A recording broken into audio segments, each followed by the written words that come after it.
Hello guys, ito yung sandog. Yan.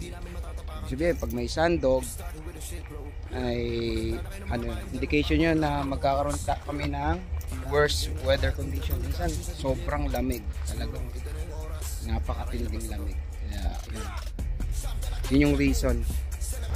Yan. Yan yung sandog.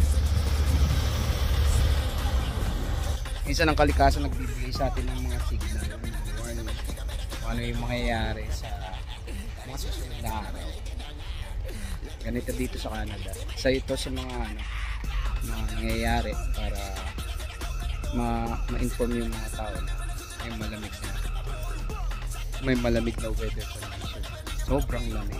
Ayan, negative 13. Hindi ko lang alam sa mga susunod. Ganun yun. Maraming salamat. Ayoko sana ilabas to eh. Ang problema lang nalabas ko na.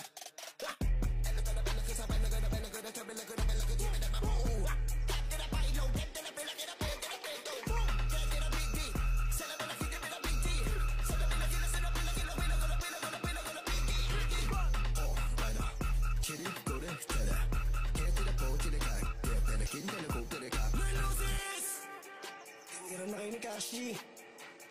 Lelosis naman pala to.